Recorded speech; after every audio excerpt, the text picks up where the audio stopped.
Bonsoir et bienvenue sur Afrique en ligne. Aujourd'hui, nous revenons sur un moment politique majeur en Côte d'Ivoire, la réélection du président Alassane Ouattara pour un 4e mandat. Un scrutin qui, au-delà des chiffres, soulève de nombreuses questions sur l'avenir démocratique et institutionnel du pays. Le 25 octobre 2025, les Ivoiriens se sont rendus aux urnes pour élire leur président. Selon les résultats provisoires annoncés par la commission électorale indépendante, Alassane Ouattara l'a emporté largement, avec plus de 89% des suffrages exprimés. Une victoire incontestable sur le plan numérique, mais qui ne fait pas l'unanimité sur le plan politique.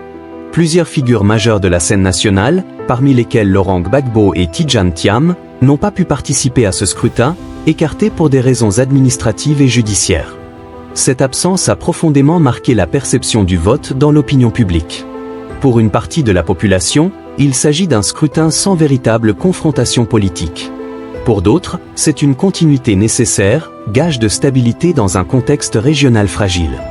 Mais la question qui divise aujourd'hui les analystes reste la même. La Côte d'Ivoire vit-elle une consolidation du pouvoir ou un essoufflement démocratique? Le pays, rappelons-le, sort d'une décennie de croissance soutenue, marquée par de grands projets d'infrastructures et une modernisation économique notable. Sur le plan macroéconomique, les résultats sont indéniables. Croissance autour de 6%, inflation maîtrisée, attractivité accrue pour les investisseurs. Mais derrière ces chiffres, la réalité sociale demeure plus contrastée. Le chômage des jeunes, le coût de la vie et le sentiment d'injustice économique alimentent un malaise diffus. De nombreux Ivoiriens estiment ne pas bénéficier des fruits de cette croissance. Sur le plan politique, la réélection du président Ouattara s'inscrit dans une logique de continuité. Ses partisans y voient la garantie d'une stabilité institutionnelle et d'une expérience nécessaire pour affronter les défis sécuritaires et économiques. Ses détracteurs, eux, y lisent une concentration du pouvoir et une fermeture progressive de l'espace politique. Le débat se joue désormais sur la capacité du régime à renouveler son discours et à préparer la relève. Cette élection soulève aussi la question du rapport entre légitimité et représentativité. Si la victoire est nette, la participation reste modérée autour de 50%. Une donnée qui traduit une forme de lassitude électorale et un désintérêt croissant d'une partie de la population, notamment la jeunesse, vis-à-vis du jeu politique traditionnel. Cette abstention record interpelle, elle témoigne d'une fracture entre les institutions et la base citoyenne.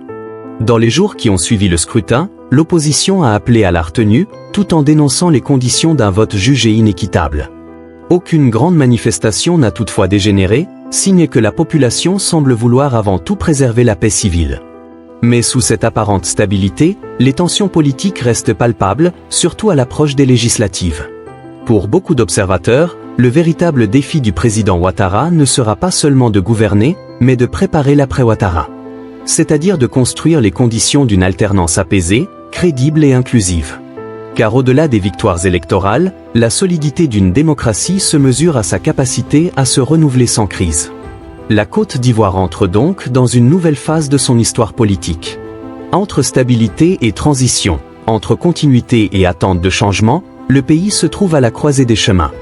L'avenir dira si ce 4e mandat sera celui de la consolidation ou de la transition. Merci d'avoir suivi cette analyse sur Afrique en ligne. N'oubliez pas de vous abonner, d'activer la cloche de notification et de partager la vidéo pour soutenir la diffusion d'une information africaine claire, libre et responsable.